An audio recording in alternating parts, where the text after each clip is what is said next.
Merhaba, bugünkü konumuz hepimizin bildiği o meşhur söze bambaşka, hatta biraz kışkırtıcı bir yerden bakıyor. Düşünüyorum, öyleyse vurun. Gelin İlhan Selçuk'un o keskin zekasına, o bilgeliğine birlikte dalalım. Ve yolculuğumuzun tam merkezinde İlhan Selçuk'un işte bu inanılmaz tespiti var. Diyor ki, çoğu zaman yalnız at değil, insanoğlu da kendi gölgesinden korkup azgınlaşır. Sadece bu cümle bile insanın kendi yarattığı korkularla nasıl boğuştuğunun adeta bir özeti gibi, değil mi? Peki bu sözün derinliğine inmek için sizi tarihin en büyük fatihlerinden birinin ve onun efsaneli atının hikayesine götürmem lazım. Hikaye şöyle. Karşımızda zapt edilemeyen vahşi bir at var. Bucephalus. Üzerine binen herkesi sırtından atıyor çünkü her şeyden korkuyor. Ama genç İskender bir şeyi fark ediyor. At aslında kendi gölgesinden ürküyor. Peki çözümü ne mi oluyor?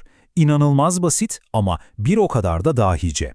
Atın yüzünü güneşe çeviriyor. Gölge arkada kalınca at bir anda sakinleşiyor. İşte bu basit hareket bütün bu anlatının temelini oluşturacak. Korkuyu yenmenin yolu yüzünü ışığa yani gerçeğe dönmektir. Peki bu hikaye bizim için ne anlama geliyor? İşte Selçuk'un dehası burada devreye giriyor. O atın gölgesine alıyor ve onu insanın kendi cehaletine, o kemikleşmiş ön yargılarına, yüzleşmekten köşe bucak kaçtığı o rahatsız edici gerçeklere benzetiyor.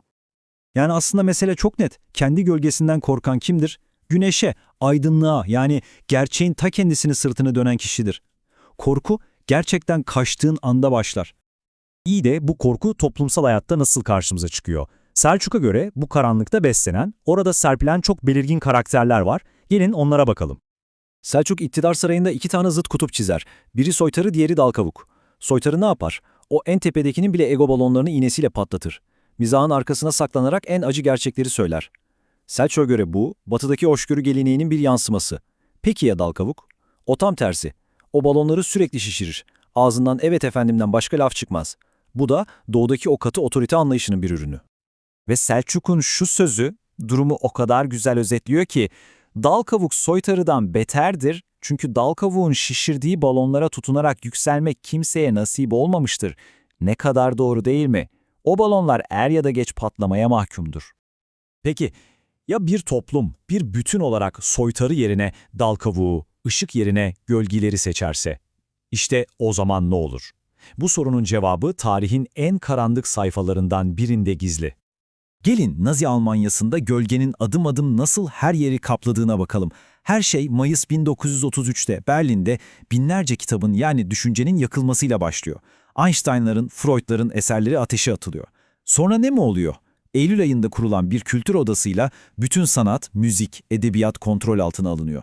Bir yıl sonra basın tamamen devletin papağanı haline geliyor. Ve sonuç 1945'e gelindiğinde ülke bir harabe. Milyonlarca ölü, yerle bir olmuş bir kültür. İşte aydınlığa sırtını dönmenin faturası bu kadar ağır olabiliyor. Ve Selçuk, bu tarihsel gerçekten yola çıkarak o unutulmaz dersi veriyor. Uygarlığın ürünlerini yakmak isteyenler tarihte hep yanmışlardır. Tarih, ışığı söndürmeye çalışanları asla affetmez. Bunca karanlıktan sonra, peki ya umut? En derin gölgelerde bile bir çıkış yolu var mı? Selçuk'a göre evet var. Şimdi yüzümüzü biraz da o umut kaynaklarına, o ışığa dönelim. Hikayemiz bu kez bir hapishane hücresinde geçiyor. Bir yazara Felicita adında bir bitki veriliyor.